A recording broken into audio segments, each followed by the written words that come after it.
Okay. Okay. Good day, everyone. I'm Adesewa for Proof Chess Media, and today I'm going to be having an online interview with one of South Africa's greatest chess player. I am Watu Kobese. Good afternoon. Thank you so much for taking the time to have this interview with me. Thank you, Adesewa. Thank you for having me. Yes. So just out of curiosity, why chess as a career? Why did you choose chess as a career? Well, chess is a very fascinating game. Okay. And it's a game that you're constantly trying to master. And you can never really say you really master it in a way. You get to different levels. And I just found it extremely challenging mentally. And, it was always, when I decided to play sort of professionally, that is to go to different tournaments in different countries, I was, much younger, obviously. And it was also, I liked the idea of, the freedom to choose, where to go, the freedom to choose when to go, and so on. Of course, there were difficulties, as you can imagine. Traveling is expensive, but I found it. It was challenging. It was something that I found incredibly challenging, and that's why I kind of chose it. Yeah. Oh, okay, interesting. So you are one of South Africa's finest chess players. So far, what has been your biggest achievement, and how have you thrived over the years? Well, I would say probably my biggest achievement chess-wise has been tying for first place in the All Africa Championship, individual championship. This was in 2001. 2001, okay. Yes, I tied for first with Grandmaster Hamdoushi from Morocco. And that was probably the highlight of my career. And then I've won the South African Championship. We have a closed championship and an open championship. I've won it many times. That is a highlight. I've represented South Africa maybe on 10 different Olympiads. That I would also see as a highlight. And I've played in 4 World Cups, knockout World Cups. That definitely is also something I think as a highlight in my career. Yeah. Oh, okay. So speaking about achievements, we hear of grandmasters so much, both young and old, outside Africa. So do you think the number of grandmasters at the moment? Excuse me, do I think? Come again? Sorry, yes, you said, do I think what? Yes, do you think the number of grandmasters we have at the moment in Africa is what we should have? No, obviously not. Why so? Well, look, I mean, the fact of the matter is that you cannot take one thing in isolation from Africa. In Africa, we have been in a very you can look at it as an unfortunate situation, but maybe in the long run it is a fortunate situation, because we've been under a lot of pressure in Africa, and there's a reason why we've been under this pressure. I will divert a bit, but it is a fact. We have, unfortunately, you see, I think a big turning point for Africa was with 2 very important periods, I will say. The first period was slavery, the transatlantic slavery, and the second one was when the European countries decided to colonize Africa from the Berlin Conference. These were 2 significant turning points in Africa. And the reason I say this is because when it was decided for slavery and also to colonize Africa, one of the things that was necessary for the colonizers to make was, first of all, to eradicate our history. That was number one. Mm-hmm. eradicate our history, to eradicate how we saw ourselves. I mean, before that, we actually were one of the world leaders in terms of knowledge, if not the world leader. We had people to study there to come to Africa. We were teaching the Greeks, who all of a sudden history has discarded us for teaching them. They said, well, the Greeks are actually the fathers of civilization. When everybody knows, all these guys, all of them, in order for them to understand anything, they had to come to Africa, you know. Yes. And but of course, I think it would not have been the leaders of the European nations understood that if they just decide to colonize and enslave us just like that, at some point there would be some outcry from their places. You know, people would say, but how can you do this? I mean, these guys, you know, I mean, you know, what are you doing? You know, so what they had to do, they had to rewrite history and make us to be like people who didn't know anything about themselves, people who never contributed anything, people who were running around up and down not knowing what to do. Mm-hmm. And they had to come and save us. You see, they had to save us from ourselves. They taught us culture, they taught us civilization. You understand? So yes. This type of institutionalization was not just in Africa. This is very important to understand. It was in Europe, in a sense that a lot had to be falsified, a lot had to be lied about in the schooling system, in the church. You know, you could not say, okay, well, you know, the guys were praying too. By the way, some of them are African, are people of color. You know, you had to paint over their faces, you have to make them blonde, you understand, even though they actually were in Africa, you know, historically, you know.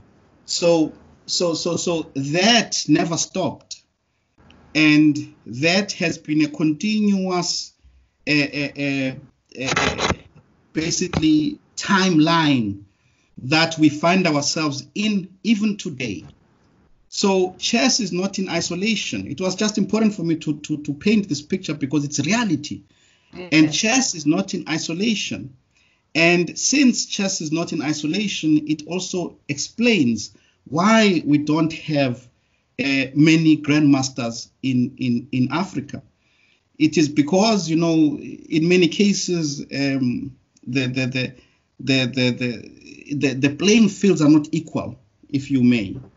The yes. playing fields are tilted against us, and you have an incredible mountain to climb if you are an African wanting to get this title, because you have to, in many cases, unfortunately, go abroad to compete. And going abroad, yes, and sometimes we forget, you know, when fans sit at home, supporters, people who follow us, when they sit at home and they see one player going to Russia to play, they only look at the sporting side. They say, well, how did they do in chess? But they forget to look at the holistic picture. That when I have played tournaments in Russia, for example, where I was going to the playing hall, and in the train, you know, you are called a monkey. Not only many times, you know, oh, Apizian, you know, and you not only are made to feel that you don't belong, but you know you don't belong. No. And people are making you aware that what are you doing here? You should not be here, you know. And you know, and when you go now and sit at the board, all of this plays itself, you know, out. Mm-hmm. I'm just painting one side of the issue, you know. Then the other part is the monetary side. You play without support, and at some point you are running out of money, and yes. You have to balance out. I mean, I played many tournaments. Yes, I played many tournaments where I could not have 3 meals a day. You know, I have to have maybe just breakfast and try to survive. You know, and you are playing, and in some cases you're hungry. You know, so there are all these factors that somebody who's following the game of chess, that they actually we choose not to all of a sudden and think about this, So, and it's actually something very interesting that we should start thinking about as Africans, as Africans in Africa, as Africans in the diaspora, as Africans who find themselves now in America. And we have to say, well, what can we do? We obviously should continue playing Olympiads, striving to, but we need to do extra. I mean, I will make an example why I'm saying this. I mean, if you look at the Arab world, for example, in around 1992, South Africa, 92, 94, we were ahead of Egypt. We were ahead of Egypt as a team. We always scored ahead of Egypt. At least we were equal. At least equal. And we were ahead of many other countries in the Arabic countries, ahead of Morocco, ahead of Algeria, ahead of Tunisia. We could beat them easily. But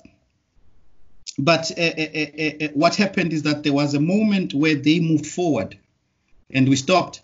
And one of their reasons why they moved forward, I'm not saying it's the only reason, but it's one of the reasons, is because they have what we call the Arab League.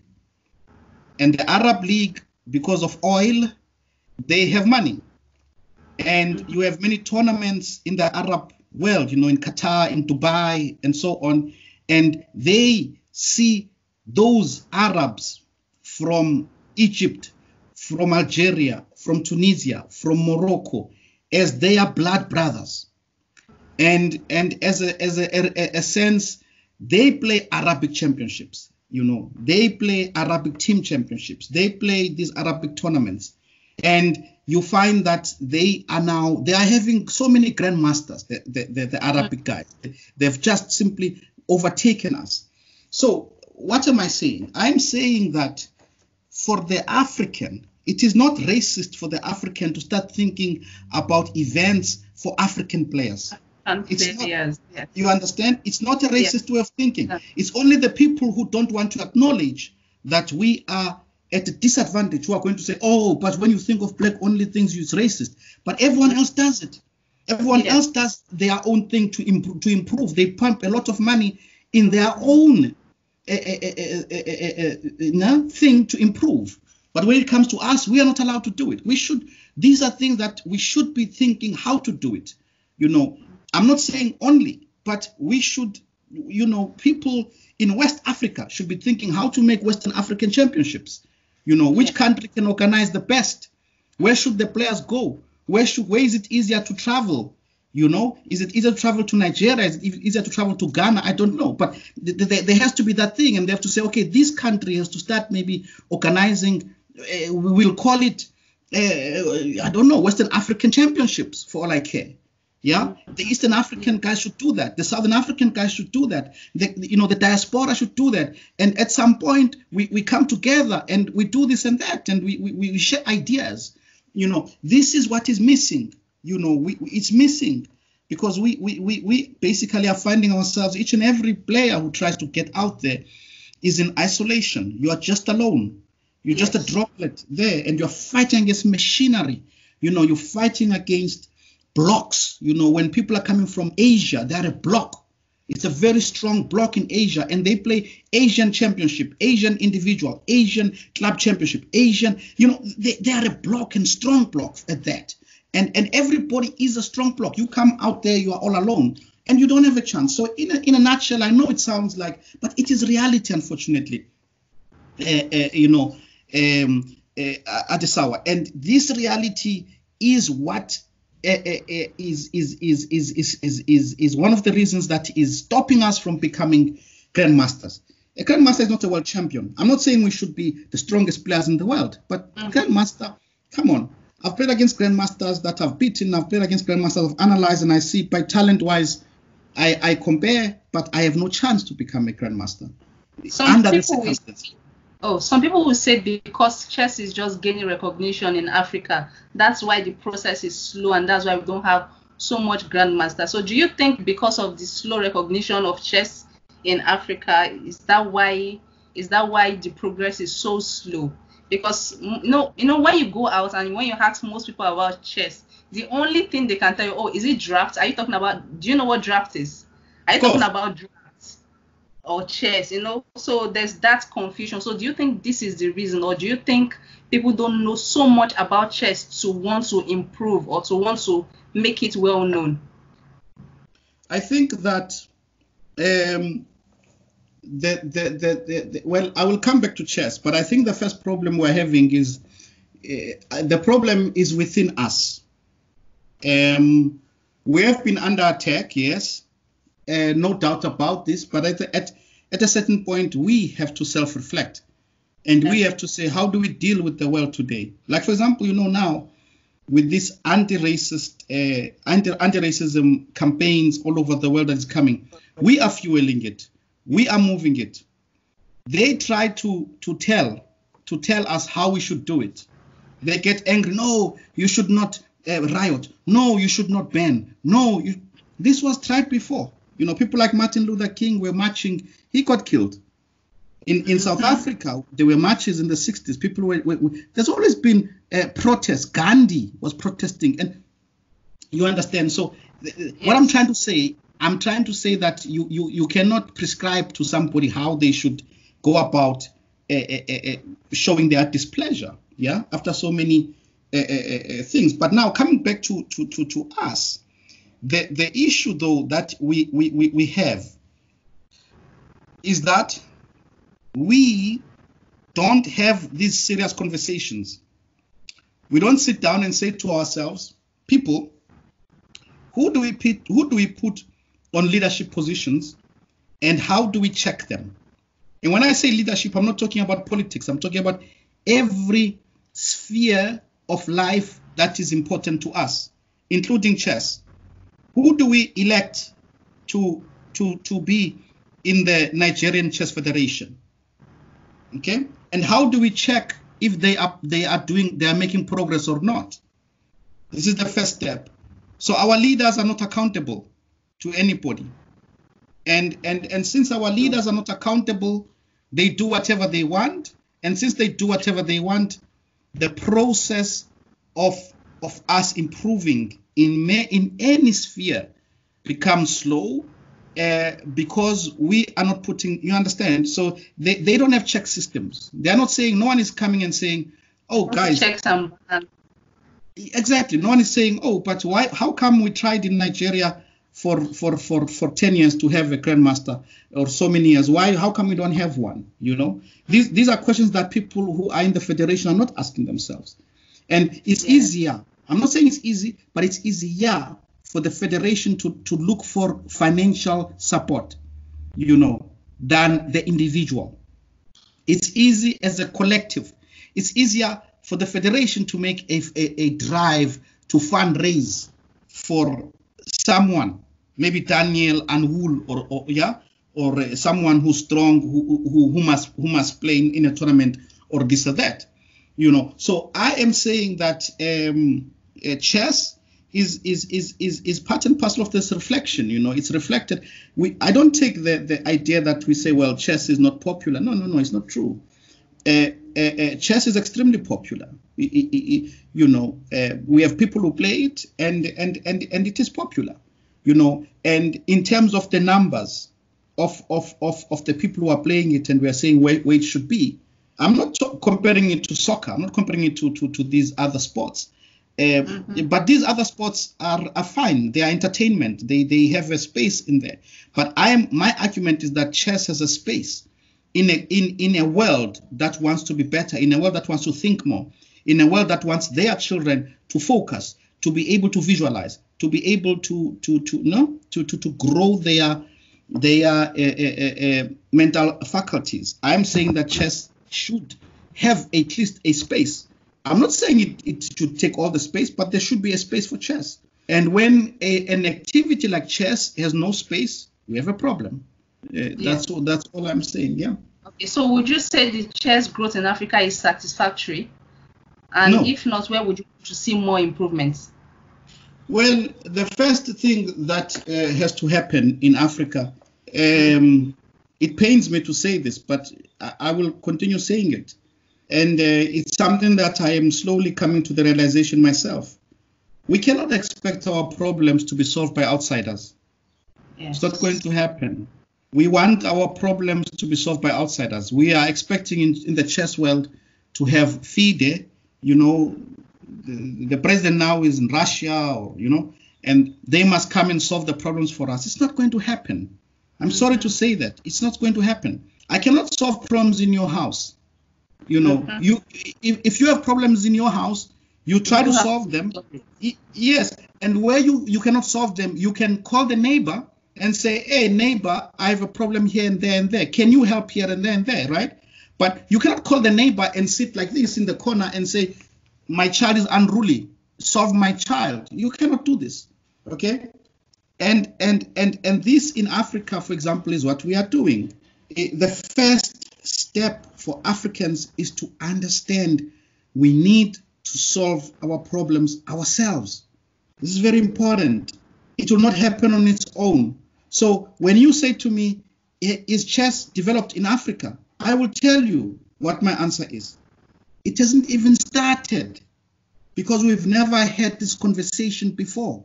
Till we have the conversation, till we start talking as Africans, yeah, and sharing information. And somebody in West Africa must share how they became successful. It doesn't matter in what.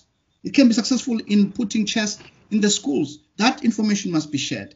Someone must have information in terms of training. Someone must have information about, we have to share the information. We have to compare the environments that we are living in within, because we have a vast continent, of course, and a very rich continent, by the way. And then we have to start to say, well, what is it that we can do? Where can we get some kind of, how can we support each other? For example, in chess, before Grandmaster is International Master. We have many international masters. So what should we try to do? We should try to raise our rating, our strength and our rating. We should try to get our rating to at least 2,400, a lot of us, because Grandmaster is 2,500. Then when you have 2,400, the next talent or the next talents that come, they will find it easier to jump to 2,500. But at the moment, we have many of our international masters are 2,200. So the next talent jumps over only to 2,300. They're still 200 points short of Grandmaster. Do you understand? Because how the brain works, you can only compete and you can only beat with what is close to you. Do you understand what I'm trying to say? Right?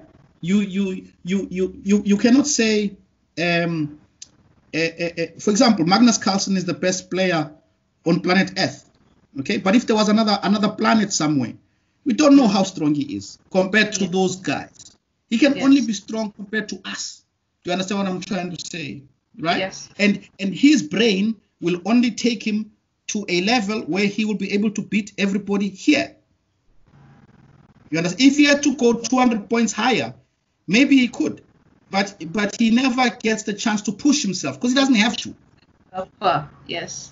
He doesn't have to, you see. So this is the problem that we're having in Africa, is that our ratings are too low, and we need to come up with ideas of how we can raise them. And now we have a unique opportunity. The arguments that we used to have, they don't hold water anymore. I know that is going to be one of your questions leading down the way, but we can now start to organize events online. We can start to organize training sessions online. We can start to invest on training matches online. Now, if it's random, nobody will have time. But if we talk collectively and we have a vision and we know where we will go, we will gladly put our time for that. You understand? Yes. I will say, oh, you know what? This is a good vision. I will put always, it's required that I put every month 2 hours to this vision. I will put the 2 hours because I see in the end goal, it will take us maybe 2, 3, 4 years, but I like the end goal. Then I can invest my time in that vision. But first, the first step is to talk about it. Yeah, that's what I think. Oh, okay. So now you are an international master. Yes. At the moment. So are you still aspiring to be a grandmaster in the? How is the how is the struggle? How is it going so far? Well, I've been trying to become a grandmaster for many years, and I think I'm not a grandmaster not because of ability that is not there. It is just situation. I mean, I will make an example. In 2001, I think was a very big success for me. Okay, besides the African Championship, but I won a tournament. No, actually, it was even earlier than this. I think it was in 2000. Yeah, I won a tournament in Spain, in Salou, where there were 12 grandmasters. I mean, along the tournament, I beat Arthur Kogan, who's an Israeli grandmaster. I beat. But the grandmasters who were playing there, from the top of my head, it was Kogan, Igor Nataf from France. Who else was there? Few, I've even forgotten. But there were 12 grandmasters. And I won this tournament, 99, 2000. And so that is the time I should have become a grandmaster in terms of ability. Yeah. But okay, there were many issues I did not become. And right now, I still, obviously, it's still there at the back of my mind to become a grandmaster. But you have to understand one thing, which is one of your questions that will come in terms of how many hours I do a day in chess. Time is important. Time is a very important. You see, chess is a discipline. It's something that you can compare to a sport, a physical sport, but also I would even take it to something like mathematics. In order for you to be able to solve at a certain level, you need to practice a lot. You need you need a lot of practice so that you make less mistakes in a specific amount of time, and this and that, and you do various equations and that you are trying to solve. So in chess is very much similar. You need time. The brain. You have to train your brain to think at a certain level. To be in sync, to vibrate, if you may, at a specific vibration, a specific level.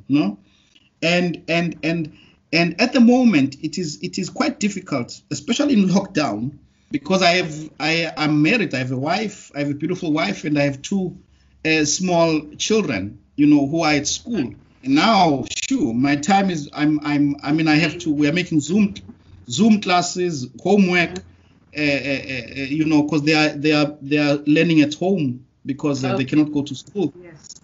And and I have my private classes that I'm doing. So the problem is time, but it's not ability. So I believe that as long as I'm breathing, I will aspire to become grandmaster, and I will become a grandmaster, and I will become a grandmaster quicker if Africa solves its problems faster.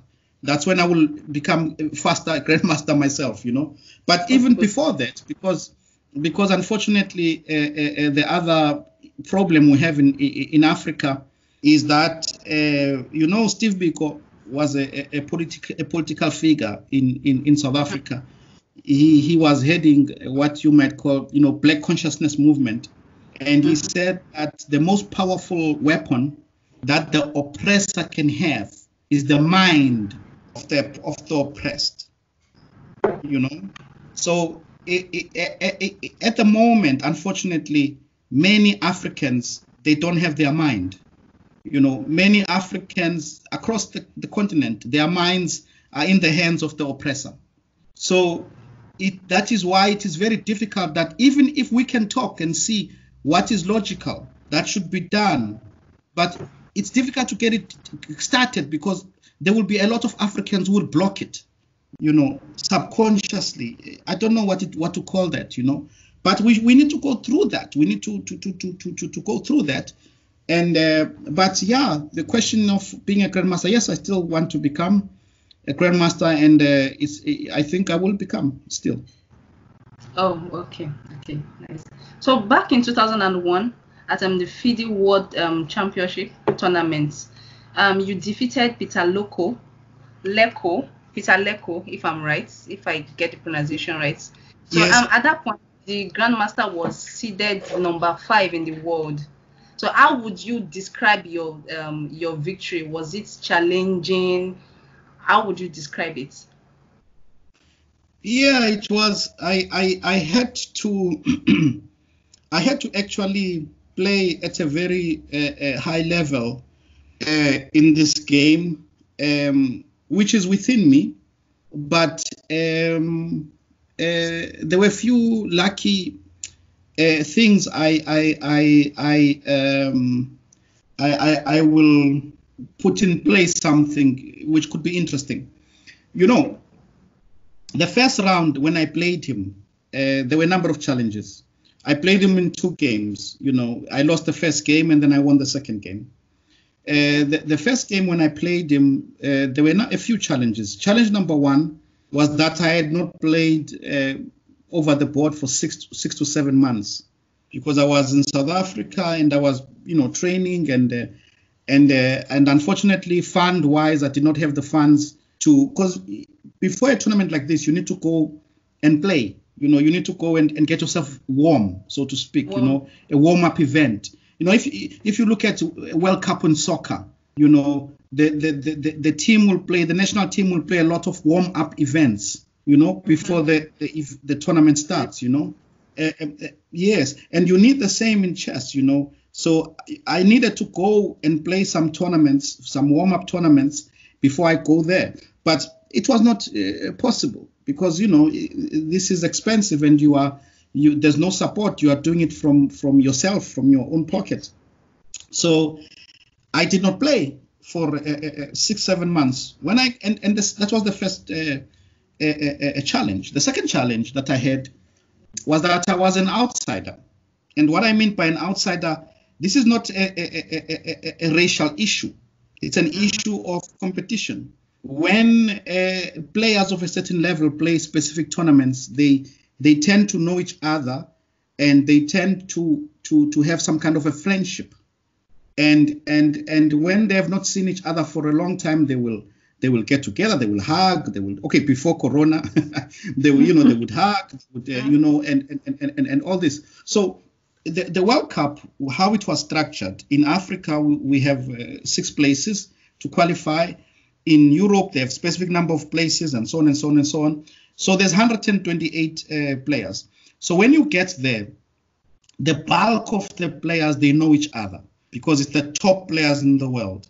Okay. So when we get just from the airport, because they pick us up at the airport to the hotel, you're already feeling like an outsider because everybody knows each other.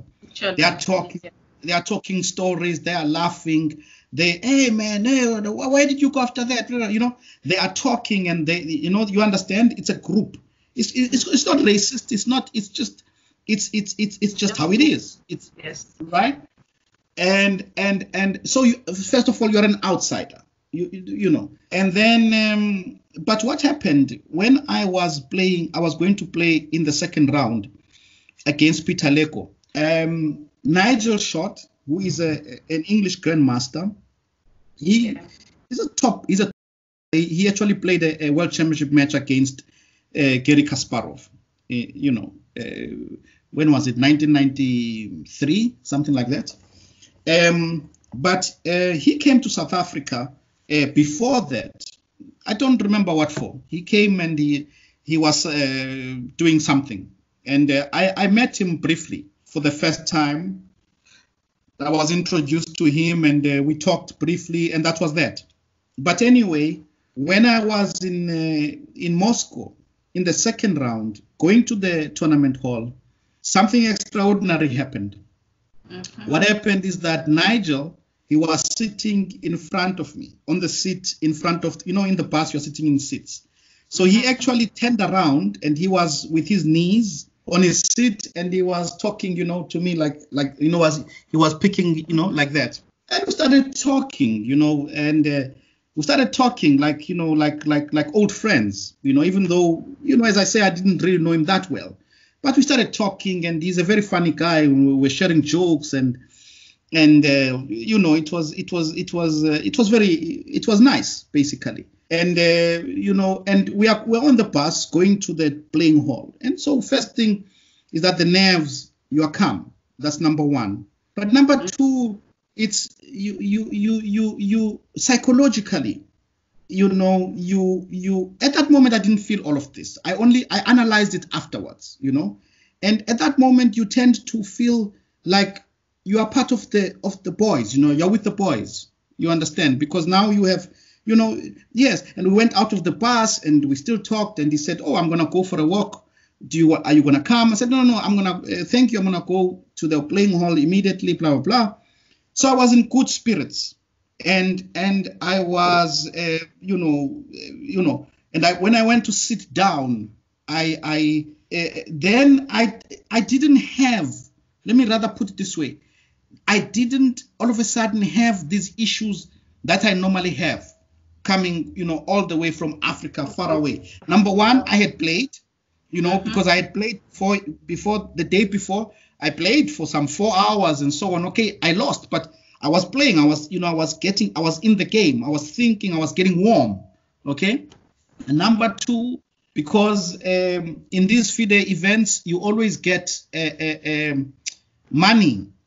So if you lose, you get $4,800 US anyway. And if you tie the match like I did, you get $5,200 US because they take a little percentage. And so what I'm trying to say is that I didn't have financial issues at that moment, because I knew that, okay, I'm getting money anyway, you understand.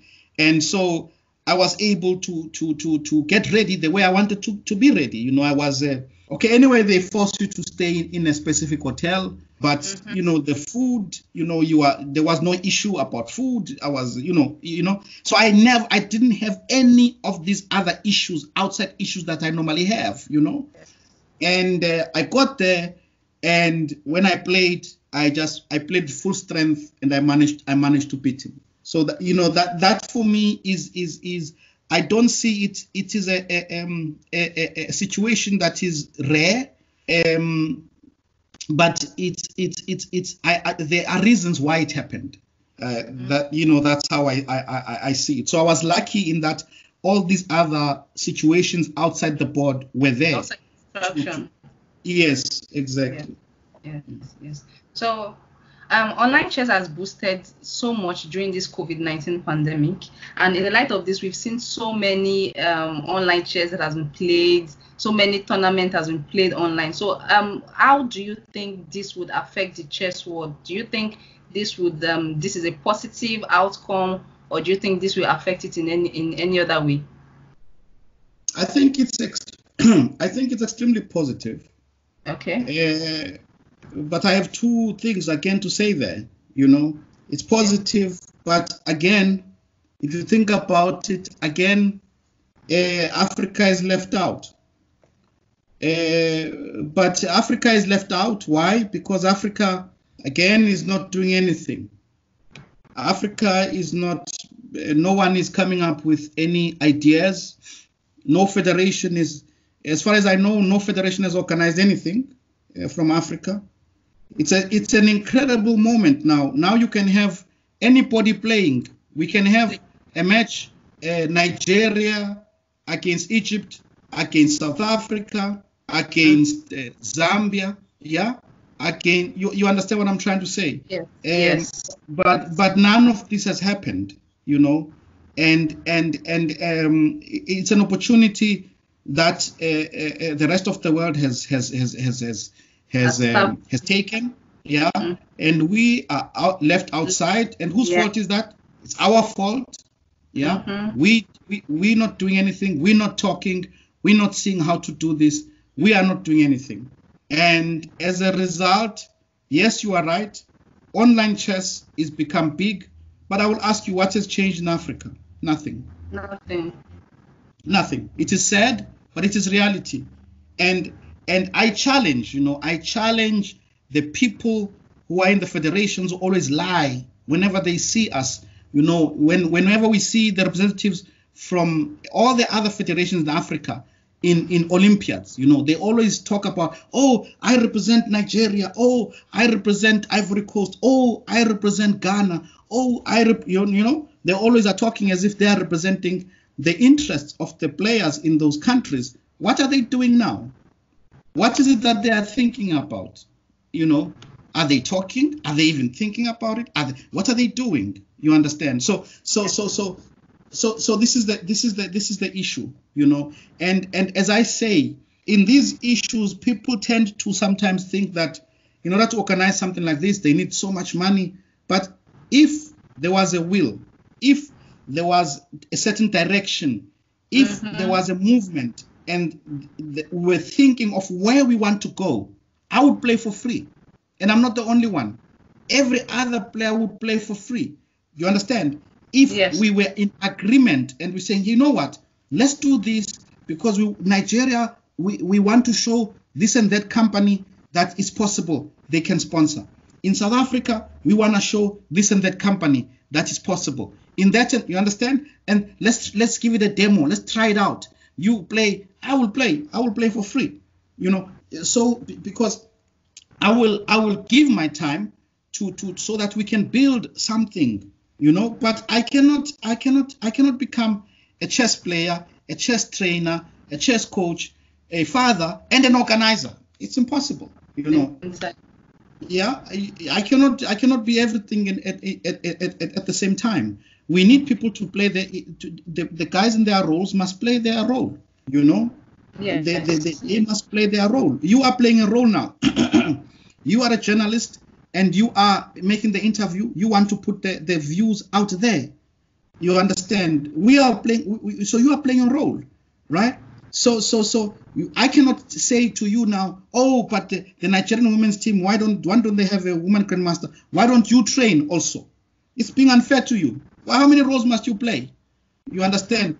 There are people who are in those areas must play their role. But everybody must play their role so that we can get somewhere. So on the answer of chess online chess, yes, there's been an opportunity, but it's still there. But I'm afraid we're going to miss it. I'm hoping that, with all these demonstrations and movements, people can get their minds back, because Africans, their minds are not there. Many of us, 95% of us, our minds are not there. And I'm not saying this because I think I'm special. I'm saying this because I feel I had to get my mind back. I had to go out there and self-educate. I had to, because, some of the things I know about history are not in the history books. I had to go out there and find those books. I had to read. I had to talk to various people. I had to do this. I had to physically get my mind back. I'm not saying I have it all back, but some of it I had to get back.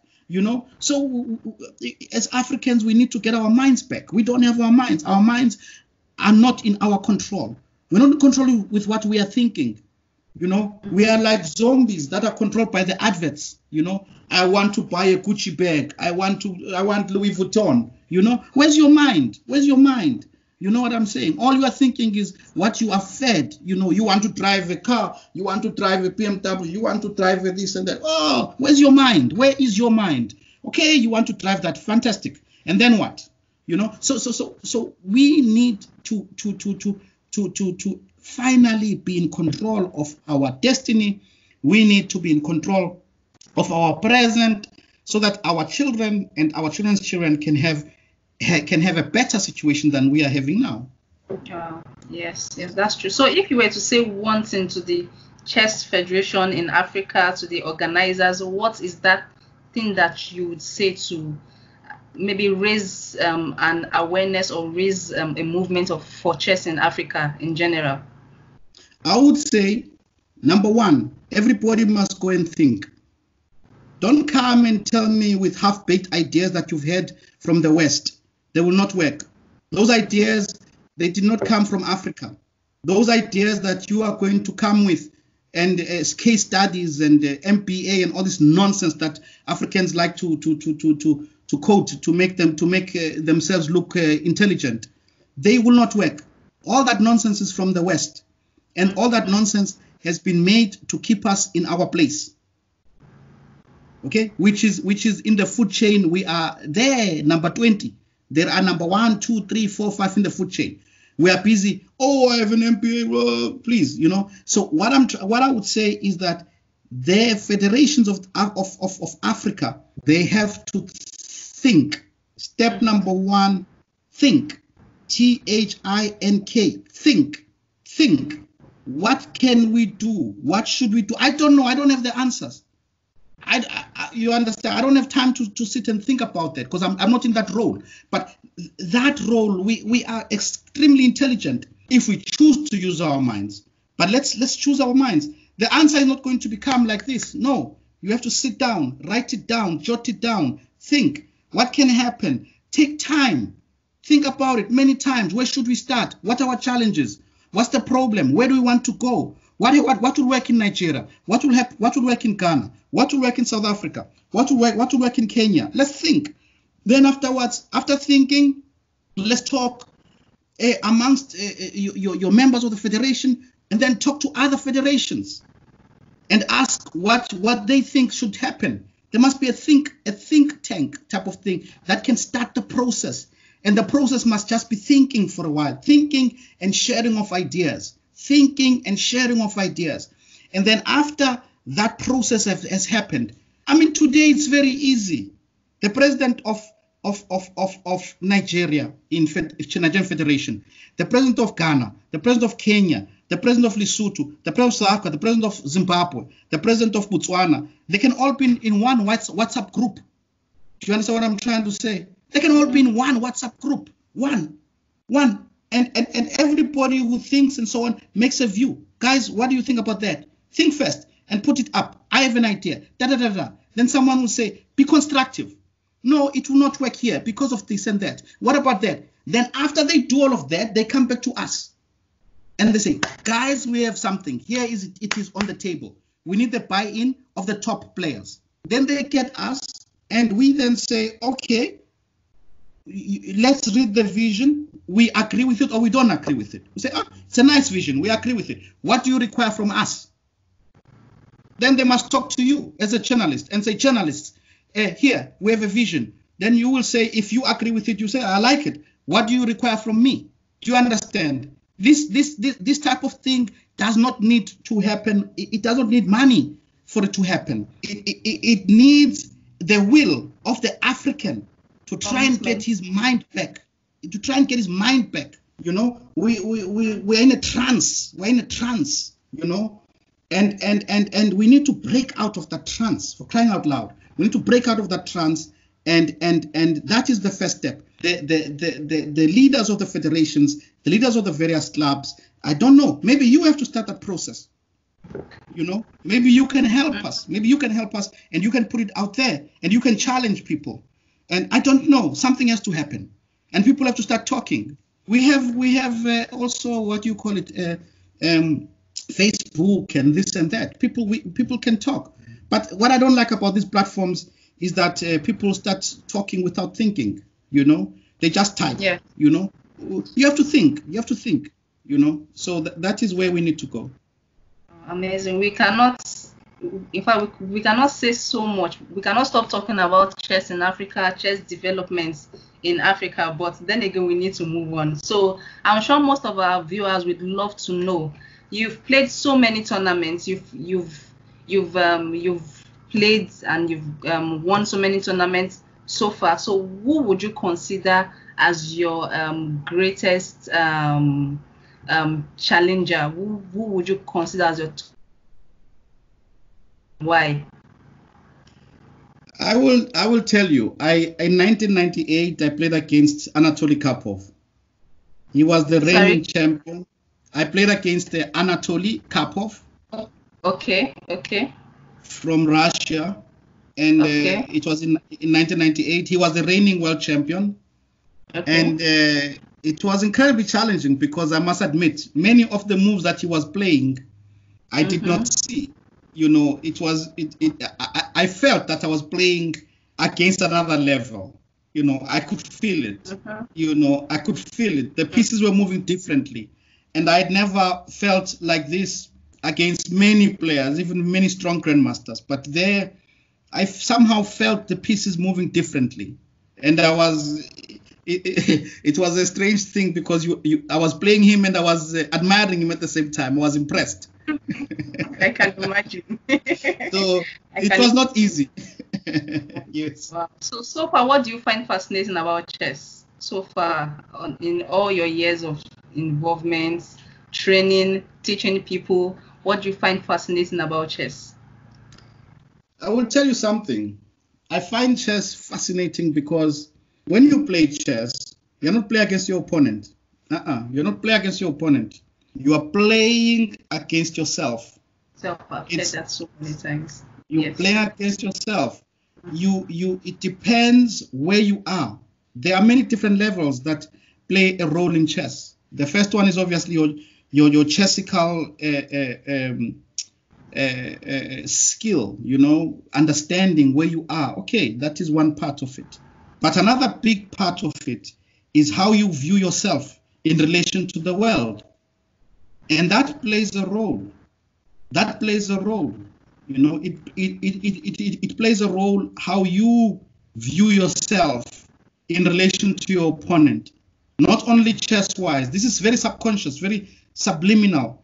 But do you think your opponent is superior? It could be a culture. It could be a cultural thing. Do you think your opponent is inferior?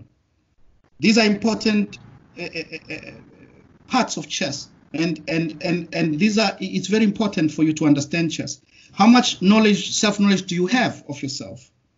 The more you are in touch with yourself and your self-knowledge, the higher, I would say, your thinking realm, your thinking pattern, you are vibrating at a higher frequency than if you have less knowledge about who you are.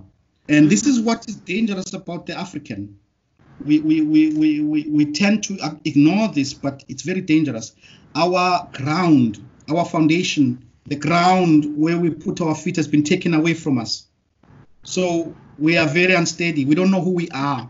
We don't know where we come from. We don't know. And as a result, we are always somehow subconsciously at a certain level feeling inferior. And this is a recipe for disaster. So I find chess fascinating because chess reflects all of this in you. I could see it. The more I learned about myself, the more I understand about my history. I haven't finished because unfortunately it's not in a book. It's been taken away from the books. This is the problem. So you have to dig and find it and talk to various people. And but the more I read, the more I see. And I'm not saying in chess I get better, but my other exterior, I am much more in tune with myself. I'm very much in tune with myself because I know what, through my DNA and what my ancestors have done, I know what I can do. And I know that I can solve any problem. I know that I have done amazing things in the past. Yeah, it doesn't have to be me personally, but the lineage going 1,000 years, things that were achieved by my ancestors. I know that I will crack this problem in front of me. I will find a way. They found a way. I will find a way.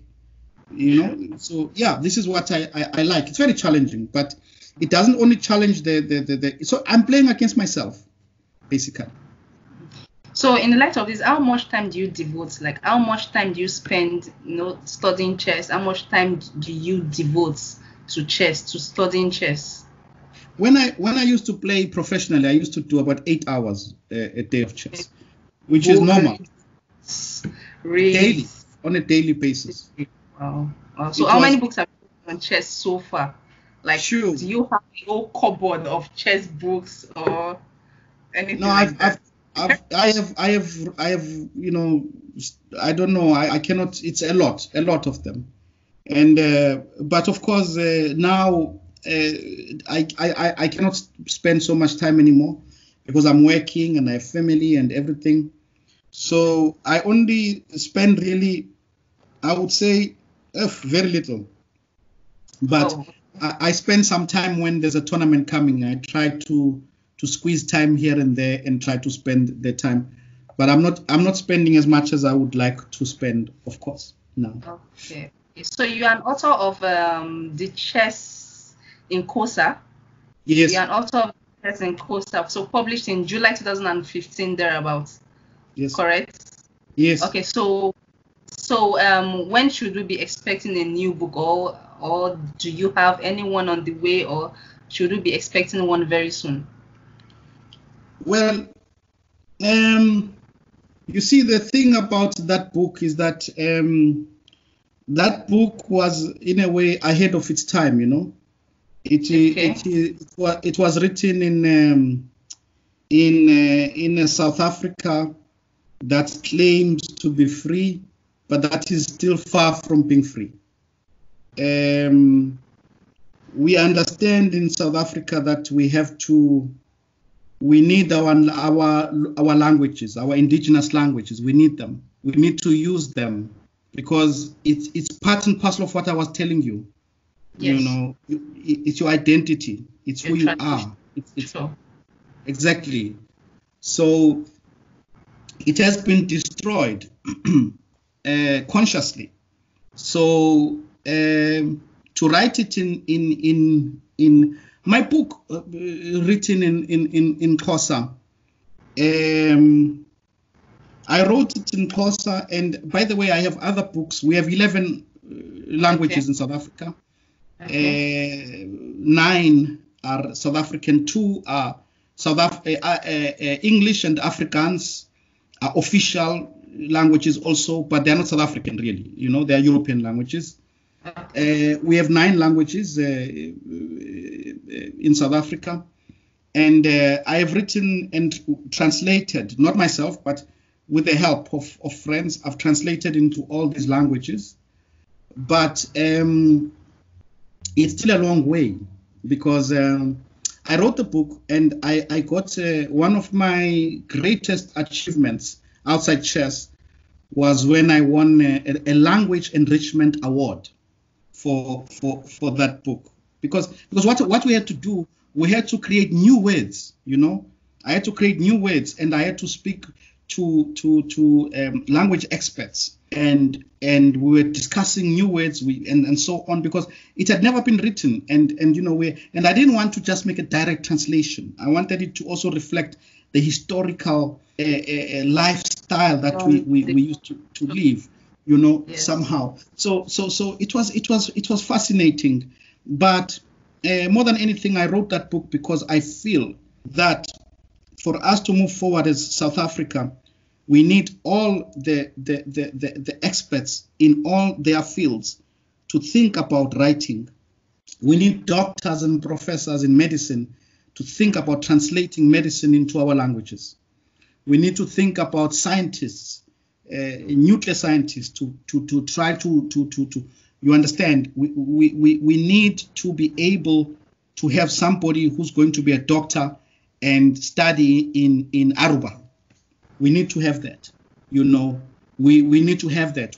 Why must you study in English? It's just a language, you know. The knowledge is there. The knowledge is there. You don't have to study in English. You don't have to study in German. You don't have to, you know. So the process though to get there, we are blocking it ourselves. So I really wrote this because I really believe in this. So I started the process, and but as I say, we're not ready for this process. That's why my book, maybe it will be in the schools some 200 years from now. You know. Yes, wow. Yes, that's the truth. You know, if we are lucky. That if it's 200 years from now, I'll be happy because it means we're moving in the right direction 200 years from now. The other danger is that it will never happen. You know, instead of it happening, it will be forgotten because people will not even know how to speak those languages. So that's why I wrote. But anyway, when you are asking where to now, I have some ambitious ideas. I am talking with someone to make some website. A chess website where I will try to write about some findings that I found in chess, and also to write. I would like to also make departments of Xhosa, Zulu, Sotho, Tswana, Sepedi, Tsonga, Venda, and so on in that language. At least just the names of the pieces, just to put the names of the pieces, and yeah. So that is the idea. Amazing, amazing. So aside from playing chess, what other sports do you enjoy? Oh, I love everything. Soccer. I love watching, though. I stopped long time ago trying to play. Basketball. I love table tennis. I'm not a bad player. I used to be in a club when I was in Germany. Basically, I love to watch anything. Tennis, I played. I watch anything, but for me, what is more interesting is not just the sport. It's the character in the sport, the people in the sport, because it's a reflection of society, and it's about who you are and what you do, the challenges you find. Someone like from your country, Ngwaku, who had a heart problem. Then he had a surgical. He made a heart operation, but he still played at the highest level. Was playing for Arsenal. Was playing for Nigeria, and he's got a head. This guy. I mean, when they were talking, for example, now about the vaccines, the COVID-19 vaccines, and they wanted to trial them in Africa, he was one of the people who were speaking against this. These people I find interesting. These people, to me, are people that I admire and I follow, So I like that. I like to follow such sports. I like to follow individuals who are moving the world, who are shaping the world, who want to change the world for the better. And these are so I enjoy every sport. But I enjoy every sport because I enjoy characters. For example, with Tiger Woods, I have nothing against Tiger Woods, but I never got a chance to. I never associated with Tiger Woods, because Tiger Woods to me was distant.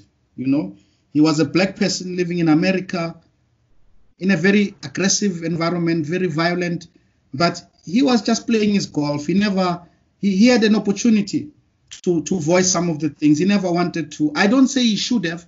I don't have a problem with him. He can live his life how he wants to live it. I can't tell him how he should live his life. But I'm talking from my perspective, okay? I'm saying it's not someone I admired. Because for me, it's not just about the sport. It's not that like you are number one in the world. It's who you are, what do you represent, where you're coming from, what can we get from you? Can we get something from you? Can you inspire us? Can you wake us up? This for me is more interesting. Yeah. Thank you so much.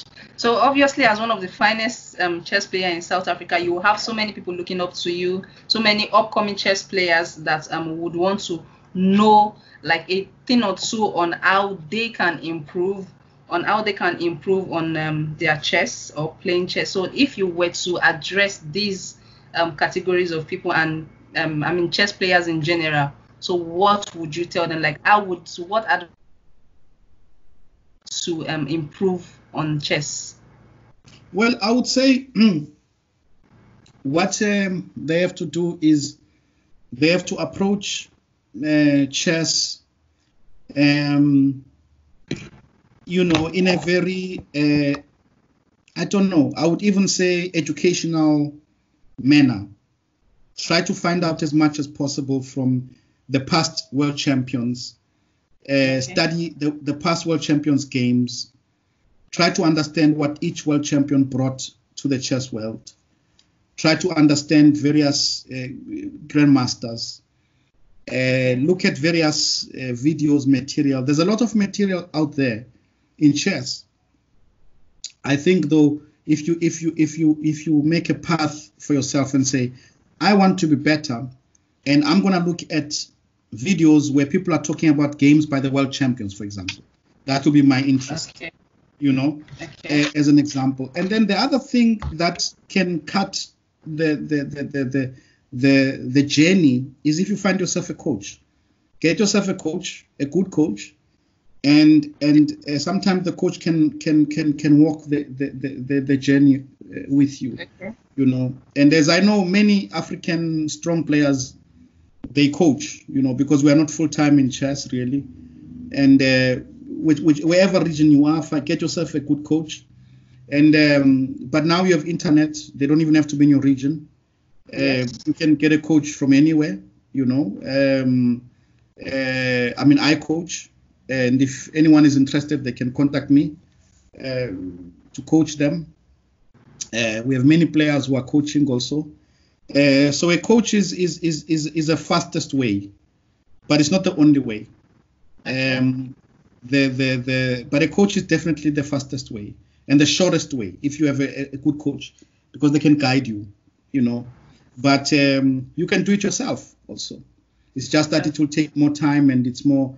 But I feel that if you are young and you are busy doing it yourself, you need to be lucky in a way that you need to strike the right path in the right direction, you know. If you can do that, then you can go. But sometimes you can go in the wrong direction. You can find that you are doing things that are not necessary. Then you are going in the wrong direction. You know, you spend 5 years of your life going in the wrong direction. You know, so at least even if you just get a coach for direction, it's important. But and chess, it's anyone can try to get better, and that's what I would advise. You know, take it. You know, study it, want to study it and want to get information from it. You know, don't take it like a board game like Monopoly, you know, where you're going to roll the dice and move pieces quickly. Okay. You know, that's what I would say. Okay, thank you so much for your time. I'm sure a lot of people will benefit so much from this short interview. The insights you've given on chess development in Africa is amazing. Thank you so much for